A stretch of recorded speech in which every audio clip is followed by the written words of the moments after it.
Hello students, now I am going to teach you another important topic of chapter 2, that is post fertilization structures and event। इससे पहले के videos में मैंने आपको clearly सारे topics explain कर दिए हैं एंड आई होप कि आपको समझ में भी आ गया होगा।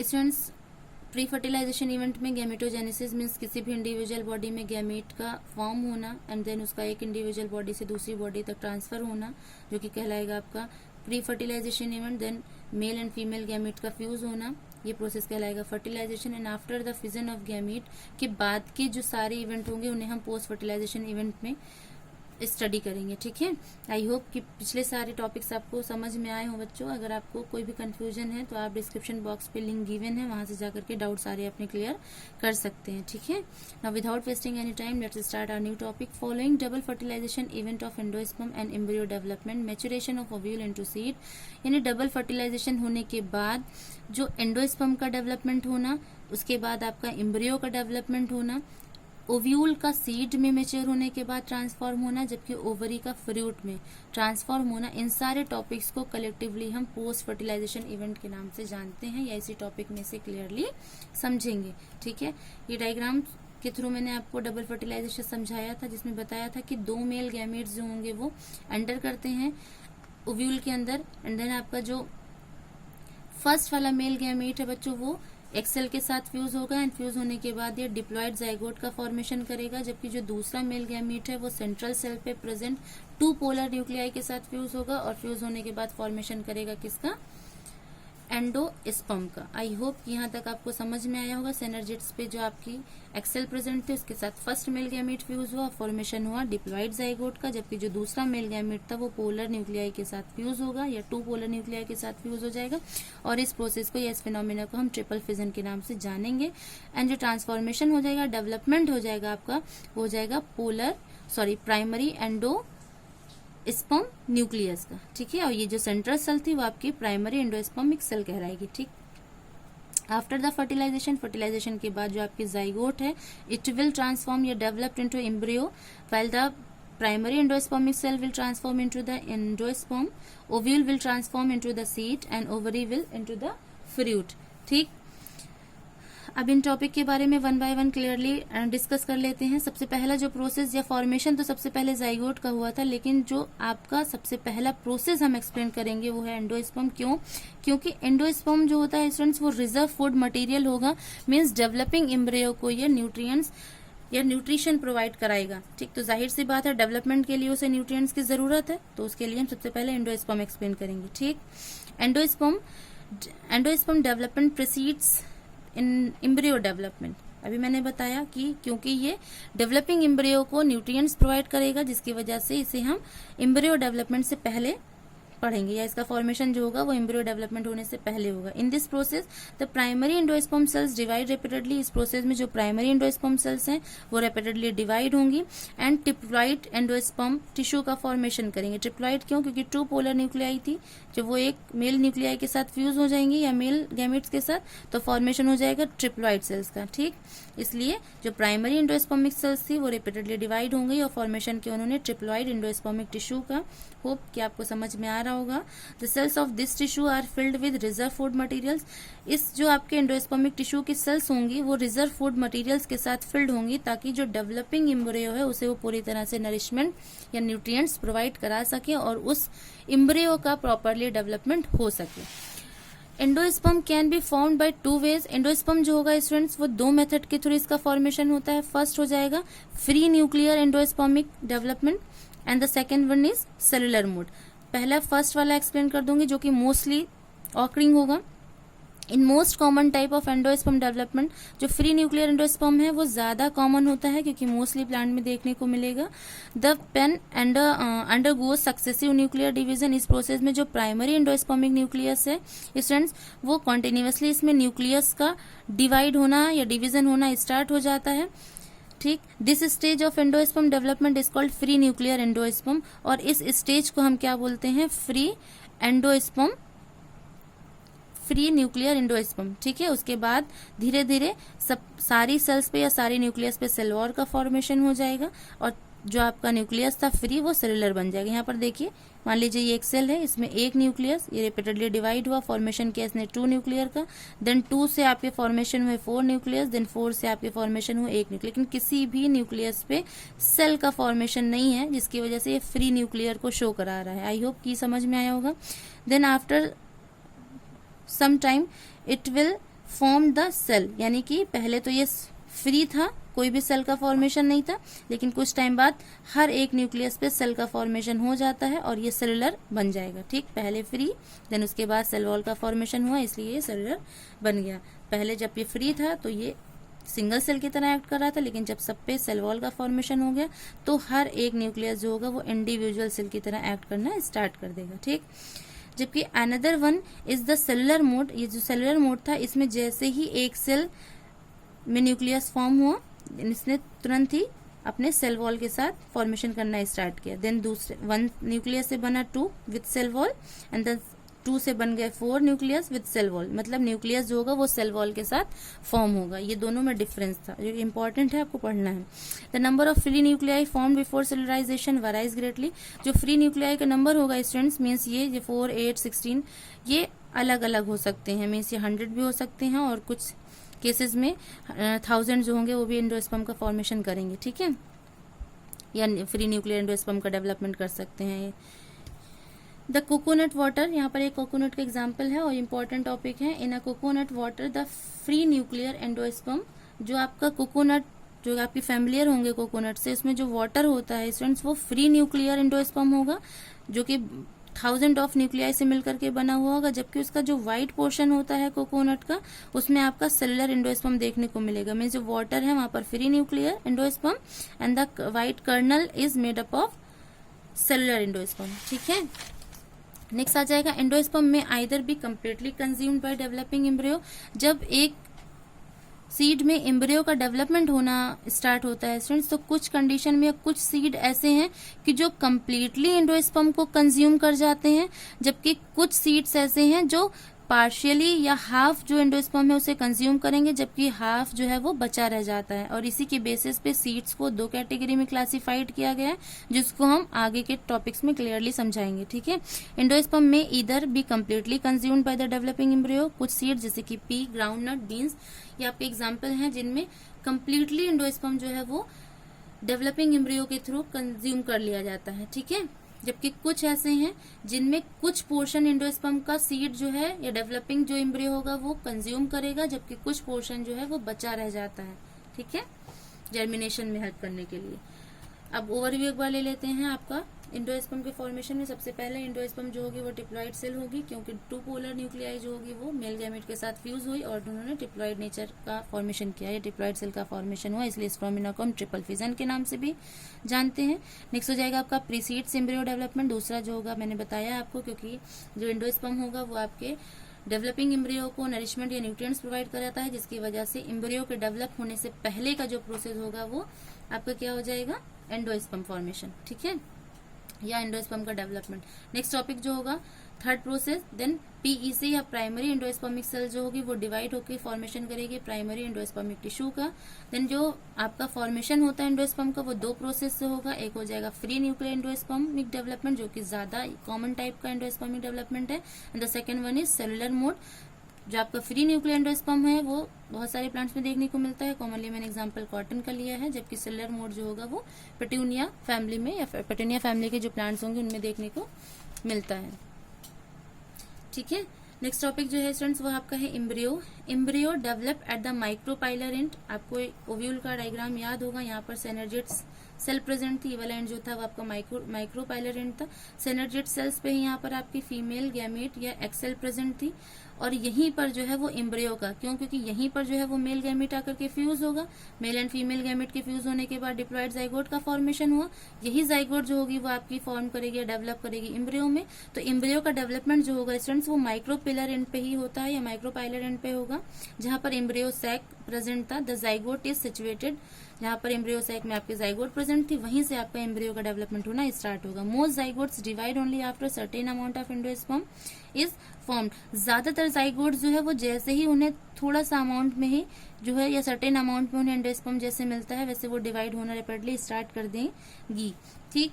विच provide assured nutrients to the developing embryo, क्योंकि जो एंडोस्पर्म होगा वो जैसे उन्हें न्यूट्रिएंट्स या नरिशमेंट प्रोवाइड कराना स्टार्ट करेगा तुरंत ही जो इसके सेल्स हैं वो डिवाइड होना स्टार्ट कर देंगे। The seeds differ greatly in early stage, जब सीड का डेवलपमेंट होता है तो उनका जो स्ट्रक्चर होता है स्टूडेंट्स वो डिफरेंट शेप का होगा, ठीक है। जो अर्ली स्टेज के शेप होंगे या उनका जो डेवलपमेंट होता है, the seeds differ greatly, the early stage of embryo development is called embryogeny, और इस प्रोसेस को हम या अर्ली स्टेज की जो एम्ब्रियो डेवलपमेंट होता है उसे हम एम्ब्रियोजेनी के नाम से जानते हैं। ये जो एम्ब्रियोजेनी का प्रोसेस होगा ये दोनों ही टाइप के, चाहे मोनोकॉटिलेडन सीड हो या डाइकॉट सीड्स हो, दोनों में ही देखने को मिलेगा। इनका जो स्ट्रक्चर होता है सबसे पहले ग्लोब्यूलर शेप ये फॉर्म करेंगे एंड देन हार्ट शेप का स्ट्रक्चर ये फॉर्म करते हैं एंड लास्ट में जो है वो आपका मेच्योर फॉर्मेशन हो जाता है, ठीक है, मेच्योर सीड का। यहाँ पर मैंने डायग्राम बनाया है आपको डाइकॉट एक्सप्लेन करने का। A typical dicotyledon embryo consist of embryonal axis, अगर आप एक टिपिकल डाइकॉट की स्ट्रक्चर देखें तो मिलकर के बना हुआ होता है एम्ब्रियोनल एक्सिस से, ठीक है। The portion of embryonal axis above the level of cotyledon, ठीक है। इसके अलावा यहाँ पर एपिकोटाइल आपको देखने को मिलेगा। कॉटिलेडन 2 प्रेजेंट है, डाइकॉट है, नाम से ही पता चल रहा है टाइम इज 2, तो इसका मतलब इसमें 2 कॉटिलेडन प्रेजेंट है। उसके अलावा सबसे ऊपर का पोर्शन जो होगा वो प्लूम्यूल, क्योंकि यही जो आपका है वो शूट टिप बनाएगा या स्टेम टिप आप इसे बोल सकते हैं। उसके बाद एक सिलेंड्रिकल स्ट्रक्चर है जो कि डाउनवर्ड साइड में है और इसको हम बोलेंगे हाइपोकोटाइल। हाइपोकोटाइल के नीचे आप आएंगे तो आपका रेडिकल या आप इसे रूट भी बोल सकते हैं। ये वाला पोर्शन जो होगा वो फर्दर डेवलप होकर के रूट का फॉर्मेशन करेगी, जबकि प्लूम्यूल जो है वो आपका स्टेम टिप या शूट टिप का फॉर्मेशन करेगा, ठीक है। आपको ध्यान रखना है plumule will the stem tip और the radicle will the root tip, okay. And उसके बाद और बिल्कुल डाउन बॉटम पे आप आएंगे तो रेडिकल जो होगा वो एक कवर्ड होता है एक स्ट्रक्चर से और इस स्ट्रक्चर को हम रूट कैप के नाम से जानते हैं, ठीक है। ये देखिए आप यहाँ पर स्ट्रक्चर, ये आपका प्लूम्यूल जिसे हम स्टेम टिप या शूट टिप के नाम से जानेंगे, डाइकॉट है, डाई मीन्स 2, तो 2 कॉटिलेडन प्रेजेंट है। उसके लोअर पोर्शन पे या सिलेंड्रिकल स्ट्रक्चर है जिसे हम हाइपोकोटाइल बोलेंगे। डाउन पे आप आ रहे हैं तो यहाँ पर आपका प्रेजेंट है क्या, radical and then root cap भी प्रेजेंट हो, ओके। नेक्स्ट आपका एम्ब्रियोज ऑफ मोनोकॉट। अभी तक तो आप डाइकॉट की बात मैंने एक्सप्लेन किया आपको, आप मोनोकॉट के बारे में एक्सप्लेन कर दूं। मोनोकॉट, मोनो मीन्स सिंगल, तो वो सीड जिसमें सिंगल कॉटिलेडन या सिंगल कॉटिलेडन प्रेजेंट है, possesses only 1 cotyledon in the grass family, mostly grass family में देखने को मिलता है। और इसमें कॉटिलेडन को हम स्कैटलम के नाम से जानते हैं, that is situated towards one side of the embryonal axis, जो कि एम्ब्रियोनल एक्सिस के साइड में लोकेटेड होता है या सिचुएटेड होगा। At its lower and the embryonal axis has the radical. अगर इसके लोअर एंड पे बात करेंगे तो यहाँ पर आपका क्या रेडिकल प्रेजेंट होता है, इधर देखिए यहाँ पर आपका अपर साइड में स्केलेटन, ठीक, देन कोलियोपेटाइल, देन यहाँ पर आपका हो जाएगा शूट एपेक्स, एपिब्लास्ट, ये सारे डिफरेंट स्ट्रक्चर हैं, ठीक। लोअर साइड में आप देखेंगे तो यहाँ पर आपका रेडिकल प्रेजेंट है। रेडिकल के बाद आप देखिए in embryonal axis has a radicle and root cap, यहाँ पर भी आपका एक रूट कैप देखने को मिलेगा, इनक्लोज विद इन अनडिफरेंशिएट। और रूट कैप जो होगा स्टूडेंट्स वो एक अनडिफरेंशिएटेड सेल से जो है वो इनक्लोज यानी कवर्ड रहता है और उस अनडिफरेंशिएटेड शीट को हम कोलियोराइजा के नाम से जानते हैं। The portion of the embryonal axis above the level attachment to scutellum is epicotyl. यहाँ पर एक स्ट्रक्चर आपका एपिकोटाइल भी देखने को मिलेगा, ठीक। The epicotyl has a shoot apex and few leaf prominent enclose with hollow foliar structure called coleoptile. यहाँ पर आपका एक कोलियोपेटाइल यानी एक लीफ लाइक स्ट्रक्चर होता है, हॉलो स्ट्रक्चर जो कि लीफ लाइक देखने को मिलता है, उसे हम किस नाम से जानते हैं, कोलियोपेटाइल, ठीक है। आई होप कि आपको डायग्राम क्लियरली समझ में आया होगा। नेक्स्ट टॉपिक जो है स्टूडेंट्स वो मैं सीड एक्सप्लेन करने जा रही हूँ, जो कि बहुत ही इंपॉर्टेंट टॉपिक है चैप्टर का। Seed in angiosperm, the seed is final product of sexual reproduction. अगर हम एंजियोस्पर्म या फ्लावरिंग प्लांट्स की बात करें तो उसमें सीड का डेवलप होना या फाइनल प्रोडक्ट कहलाता है सेक्सुअल रिप्रोडक्शन का। अगर किसी भी फ्लावरिंग प्लांट में रिप्रोडक्शन हुआ है तो सीड को हम फाइनल प्रोडक्ट कंसीडर करेंगे। It is often described as fertilized ovule, इसको हम फर्टिलाइज्ड ओव्यूल के नाम से या सीड को हम फर्टिलाइज्ड ओव्यूल के नाम से भी कह सकते हैं। अभी मैंने आपको बताया था कि डेवलपिंग एम्ब्रियो कभी कभी कंप्लीटली एंडोस्पर्म को कंज्यूम कर जाता है, ठीक है, और कभी कभी जो है वो फ्यू एंडोस्पर्म को कंज्यूम करेगा, जबकि कुछ जो है एंडोस्पर्म उसमें बचा रह जाता है। उसके बेसिस पर सीड्स को हम 2 कैटेगरी में क्लासिफाइड कर देंगे। फर्स्ट आपका हो जाएगा एल्ब्यूमिनस सीड्स, जबकि दूसरा हो जाएगा आपका नॉन एल्ब्यूमिनस सीड्स। आइए डिस्कस करूं। in some seeds few endosperm is utilized and few is persistent. कुछ सीड्स ऐसे होते हैं जिसमें डेवलपिंग एम्ब्रियो जो है वो कंप्लीटली एंडोस्पर्म को नहीं कंज्यूम करेगा, ठीक है, यानी डेवलपिंग एम्ब्रियो कुछ पोर्शन तो एंडोस्पर्म का कंज्यूम करता है, यूटिलाइज करेगा, जबकि कुछ पोर्शन जो है वो बचा रह जाता है. These are called albuminous seeds. तो उस टाइप के सीड को जिसमें आधा पोर्शन या कुछ पोर्शन उसने यूटिलाइज किया डेवलपिंग एम्ब्रियो ने, जबकि कुछ पोर्शन जो है एंडोस्पर्म का वो बचा रह गया, तो उस टाइप के सीड को हम एल्ब्यूमिनस सीड्स के नाम से जानते हैं. फॉर एग्जाम्पल आपका P, groundnut etcetera. Non albuminous seeds जो होंगे उसमें कोई भी पोर्शन बचा नहीं रहेगा, मीन्स डेवलपिंग एम्ब्रियो जो है वो कंप्लीटली एंडोस्पर्म को कंज्यूम कर जाता है, यूटिलाइज कर ले जाता है, और कुछ भी पोर्शन एंडोस्पर्म का नहीं बच पाता है, तो उस टाइप के सीड्स को हम नॉन एल्ब्यूमिनस सीड्स के नाम से जानते हैं. For example coconut. फिर से एक बार बता दूं, the process in which the developing embryo consume half portion या some of the endosperm and some will persistent, means कुछ पोर्शन जो है या एम्ब्रियो डेवलपिंग एम्ब्रियो कंज्यूम कर जाएगा एंडोस्पर्म का, और कुछ पोर्शन जो है वो बचा रह जाएगा, तब उस टाइप के सीड को हम एल्ब्यूमिनस सीड्स के नाम से जानते हैं. इसका एग्जांपल आपका पी, ग्राउंडनट है. जबकि आपका जो दूसरी तरफ जो नॉन एल्ब्यूमिनस सीड्स हमारे वो होंगे जिसमें पूरा कंप्लीटली जो है एंडोस्पर्म कंज्यूम कर लिया जाता है और कोई भी रेसिडुअल या कोई भी एंडोस्पर्म का पोर्शन नहीं बच पाता है, तो उस टाइप के सीड्स को हम नॉन एल्ब्यूमिनस सीड के नाम से जानते हैं. इसका कॉमन एग्जाम्पल आपका कोकोनट हो जाएगा. Integuments of ovules harden as tough protective seed coat.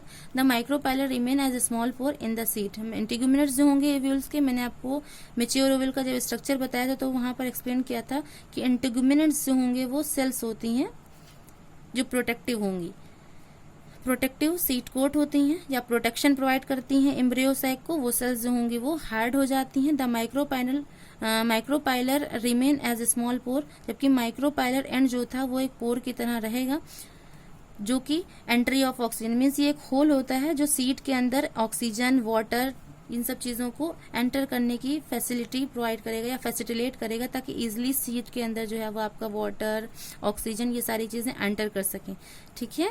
The seed during germination, ताकि उनमें जर्मिनेशन प्रॉपरली हो सके, क्योंकि पता है सीड जर्मिनेट होने के लिए आपकी ऑक्सीजन की भी रिक्वायरमेंट होगी, वाटर या मॉइस्चर की भी जरूरत होगी. अगर ये सारी कंडीशन नहीं मिलेगी तो उसमें जर्मिनेशन नहीं हो पाएगा.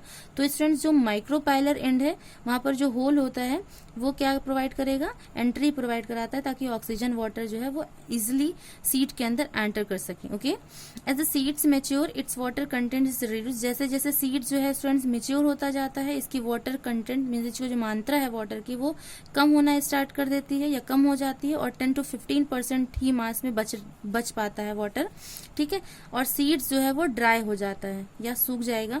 द जनरल मेटाबॉलिक एक्टिविटी और एम्ब्रियो, जब वाटर की कंटेंट नहीं रहेगी तो जो सीड की जर्मिनेशन की मेटाबॉलिक एक्टिविटीज है ताकि वो जर्मिनेट इजिली कर सके वो बहुत ही स्लो हो जाएगी, और कभी कभी सीड जो है इस कंडीशन में इनएक्टिव स्टेट में चला जाता है, जिसे हम सीड डोरमेंसी के नाम से जानते हैं. फिर से समझ लीजिए, माइक्रोपाइलर इन पे एक होल होता है या एयर जो प्रोवाइड कराता है होल, ताकि ऑक्सीजन और वाटर इजिली एंटर कर सके और सीड में जर्मिनेशन या उसकी एक्टिविटी रेट जो है वो इंक्रीज हो सके.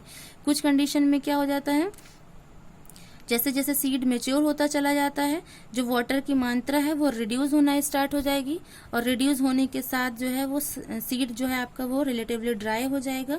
10 to 15% ही मास वाटर का बच पाता है, जिसकी वजह से जो मेटाबॉलिक एक्टिविटी है सीड की वो रुक जाएगी, और रुकने के साथ ही उसमें जो है सीड कभी कभी इनएक्टिव स्टेट पे चला जाएगा, जिसे हम सीड डोरमेंसी के नाम से जानेंगे. Okay.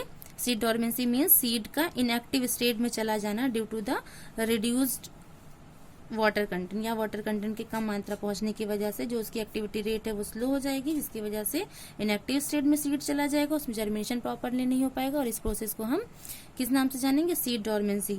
If favourable condition like adequate moisture, अगर उस सीड में फिर से फेवरेबल कंडीशन मिल जा रही है यानी एडिक्वेट मॉइस्चर मिल पा रहा है, ऑक्सीजन, टेम्परेचर, ये सारी चीजें अवेलेबल है, तो वो सीड्स आपका फिर से डेवलप करना स्टार्ट कर देगा. As the ovule mature into seeds, जैसे ही सीड जो है वो मीन्स ओव्यूल जो होगा वो मेच्योर होकर के सीड का फॉर्मेशन करेगा, the ovary develop into fruit. और ओवरी जो है बहुत इंपॉर्टेंट टॉपिक हो, मैंने आपको 2-3 बार ये एक्सप्लेन किया ताकि आपको प्रॉपरली ये लर्न हो जाए कि कौन सा पोर्शन जो है प्लांट का वो किस में ट्रांसफॉर्म होता है। ओव्यूल जो होगा वो ट्रांसफॉर्म होकर के सीड का फॉर्मेशन करेगा, जबकि ओवरी जो है वो फ्रूट में ट्रांसफॉर्म होगी। ठीक है, the wall of the ovary develop into the wall of fruit, जबकि जो ओवरी की वॉल होगी वो फ्रूट की वॉल बन जाएगी और इसको हम पेरिकार्प के नाम से जानेंगे। यहाँ देखिए आप, the wall of ovary develop into the wall of fruit, जो ओवरी की वॉल है वो फ्रूट की वॉल बन जाएगी, जिसे हम पेरिकार्प के नाम से जानेंगे। Okay, false fruit students, fruit भी 2 टाइप के होंगे, कुछ आपके फॉल्स फ्रूट कहलाते हैं और कुछ ट्रू फ्रूट्स।